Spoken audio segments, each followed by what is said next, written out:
don't make this one mistake. This mistake I unfortunately see so many people making, and that's trying to mitigate risk in crypto, trying to diversify across different altcoins. This is a good strategy with stocks. I do believe in buying, for example, an index ETF and to simply just ride the overall market. In crypto, this does not work. And the problem is it doesn't work due to tokenomics.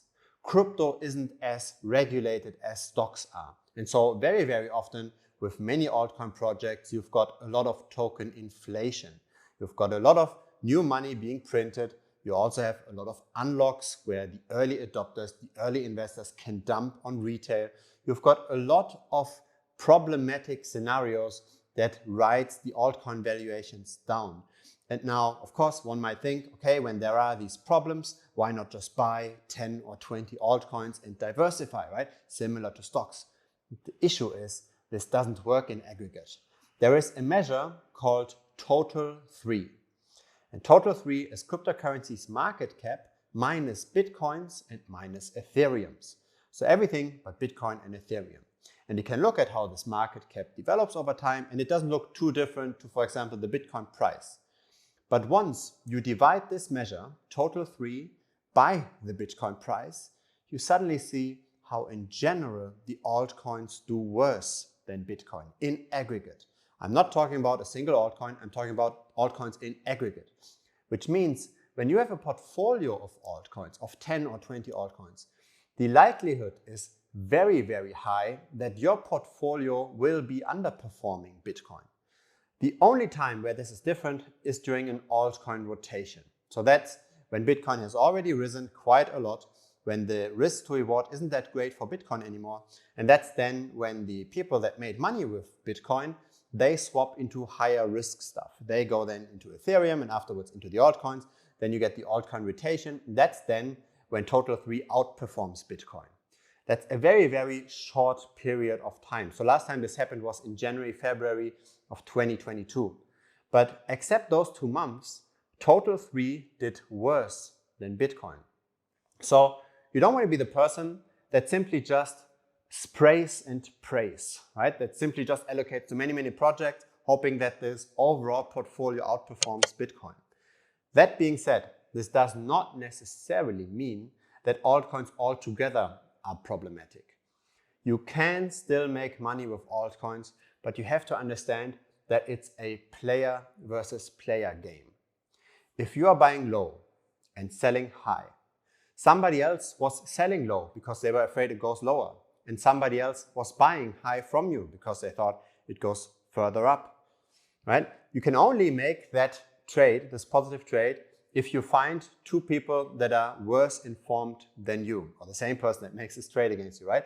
But you have to be in aggregate smarter than the market. This is different to capital allocation, right? If you just allocate to stocks, if you just allocate to Bitcoin, you can just ride the waves and ride the long-term adoption.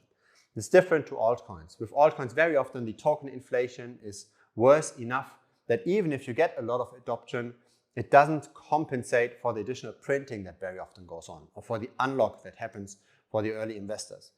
So the only way to play the altcoin market is to be better than the average, to learn, for example, how to do blockchain analytics, to find out what are the early investors doing, find out what are the wallets that bought very, very early. Are they now currently selling? Are they continuing to buy? Or what's happening with unlocks, right? When is there maybe another wave of supply coming? Or when is there maybe a staking program being released that a lot of supply is being locked up? Right? There is a lot of things to consider, but what's important is that you have to focus on very few specific altcoins and understand them inside out. You have to understand them better than the average. You have to be very, very informed. Maybe you know the team, maybe you've got very superior analytics.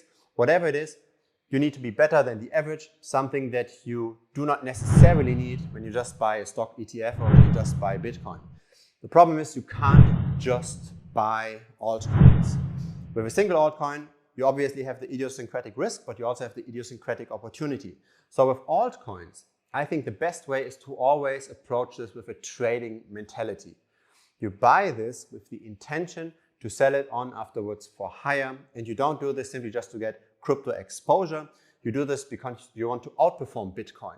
Because the single altcoin is always more risky than Bitcoin. A single altcoin is potentially more volatile. It definitely has less adoption. It has less network effects. It has usually more money printing going on, more token printing going on. So you're taking on more risk. So when you take on more risk, you should in return be expecting higher reward, right? More risk, more reward. And you can only achieve this with altcoins if you're very, very picky, when you actually know what you're doing, when you know this better than the average. And when you buy 10 or 20 altcoins, it's very unlikely that you're going to pick the very few ones that are outperforming. It's better to focus just on very few and figure out if the current price is fair or not, or what actually drives future supply and future demand. So this is the one thing that most people do wrong. Most people just buy a basket of altcoins and think they will do well.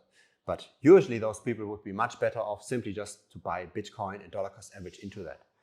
If you touch altcoins, make sure that you're better informed than everybody else. Make sure that your research is enough. Unless there is this altcoin rotation happening, right? Unless we are at the late stage of a bull run. In the bear market, the altcoins underperform, nobody cares about them. In the initial stage of the bull market, nobody cares about altcoins because Bitcoin itself is already a good risk versus reward. But at the end stage, when Bitcoin is just about to peak, that's when the altcoin rotation happens. And I made a separate video on just determining when that altcoin rotation happens, and that's the one over here. So looking forward to see you in that video, and thanks for watching this one. Bye-bye.